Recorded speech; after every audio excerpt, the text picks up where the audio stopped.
Hello everyone, আসসালামু আলাইকুম। Welcome to back my channel. তো বন্ধুরা, আজকে আরেকটি নতুন ব্লগ নিয়ে চলে আসছি আপনাদের সাথে শেয়ার করার জন্য। আজকে রান্না হচ্ছে দেশি মুরগি দিয়ে আলু দিয়ে ঝোল। তো দেখলেনি তো, মুরগিটি আমি আগে কেটে ধুয়ে নিয়েছি পরিষ্কার করে। তো পেঁয়াজ আলু, এখন আমি আলুটা ভালো করে ভেজে নেব।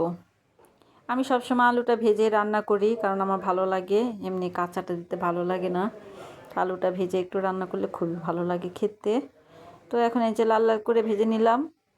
এই কড়াইটাতেই আমি এখন রান্না বসিয়ে দেব। তো এই যে পেঁয়াজ দিয়ে দিলাম। পেঁয়াজটা এখন ভালো করে নেড়ে ছেড়ে আমি লাল লাল করে ভেজে নেব। এই যে ভালো করে নেড়ে চেড়ে দিচ্ছি।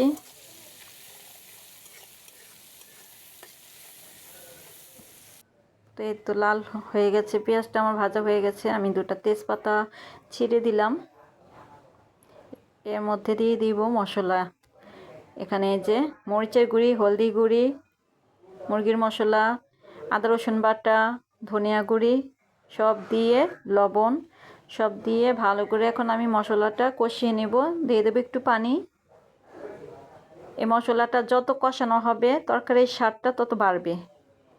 এই যে আমি ভালো করে নেড়ে চেড়ে অনেকক্ষণ ধরে কষিয়ে নেব। তো এই যে নাড়াচাড়া দিয়ে দিচ্ছি।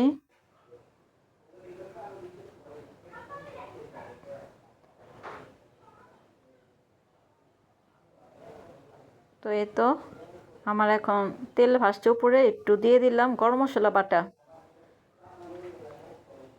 এখন একটু দিলাম, আবারও দিব পরে। তো এখন দিয়ে একটু ভালো করে কষাবো।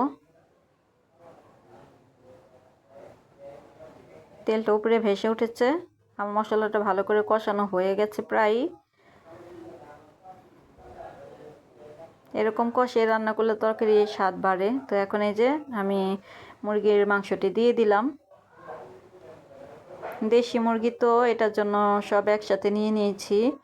আর দেশি মুরগির চামড়াটা খেতে খুবই ভালো লাগে, একটু শক্ত শক্ত। আপনারা আবার কেউ কিছু মনে করবেন না, আমি সব একসাথে দিয়ে রান্না করে ফেলি। আর ডিমও বের হয়েছিল অনেক, তাই ডিমগুলো দিয়ে দিয়েছি একসাথে। এই যে ডিমগুলো।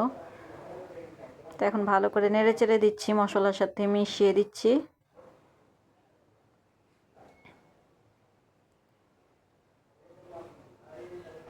তো ভালো করে নাড়াচাড়া দিয়ে দিলাম।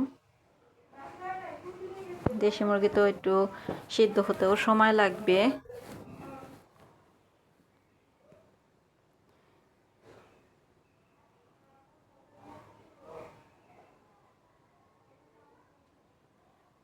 তো এই যে একটু ঝোল উঠেছিল, তো ঝোলটা আবার একটু কমে আসছে। এইভাবে আমি আরও কিছুক্ষণ কষিয়ে নেব। বন্ধুরা, আমার ভিডিওগুলো কেমন লাগে সবাই কমেন্টস করবেন বন্ধুরা, আর সবাই দেখবেন। আর হচ্ছে লাইক দিবেন, কমেন্টস করবেন বন্ধুরা কেমন হলো। আপনারা সবাই কমেন্টস করবেন, সাবস্ক্রাইব করে পাশে থাকবেন, আমার চ্যানেলটা সাপোর্ট করবেন সব সময় বন্ধুরা। তো এই যে ভেজে রাখা আলুগুলো দিয়ে দিলাম। এখন আলু দেওয়ার পরও আমি কিছুক্ষণ কষিয়ে নেব। সবাই আমার ভিডিওগুলো দেখবেন বন্ধুরা, আর সাপোর্ট করবেন। সবাই সবাইকে সাপোর্ট করলে সবাই একটু এগিয়ে যেতে পারবে বন্ধুরা, ঠিক আছে? সবাই সবাইকে একটু সাপোর্ট করবেন, বন্ধু করে নেবেন। তো একটু পানি দিয়ে আমি আবারও একটু কষাবো।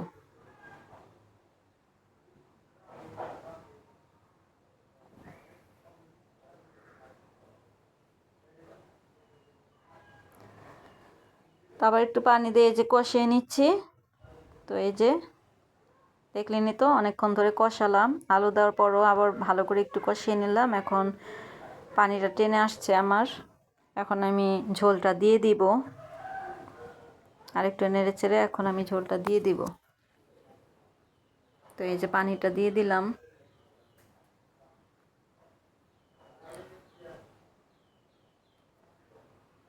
আমি মরিচের গুঁড়িটা কম দিয়েছি, তাই আমার তরকারির কালারটা এরকম আসছে।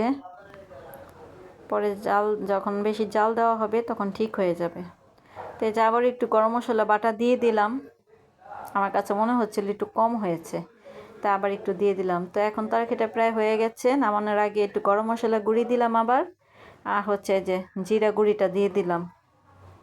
তো ব্যাস, আমার তরকারি রান্না কমপ্লিট। কেমন লাগলো আমার ভিডিওটা সবাই করবেন বন্ধুরা, সবাই সাপোর্ট করবেন। আল্লাহ হাফিজ।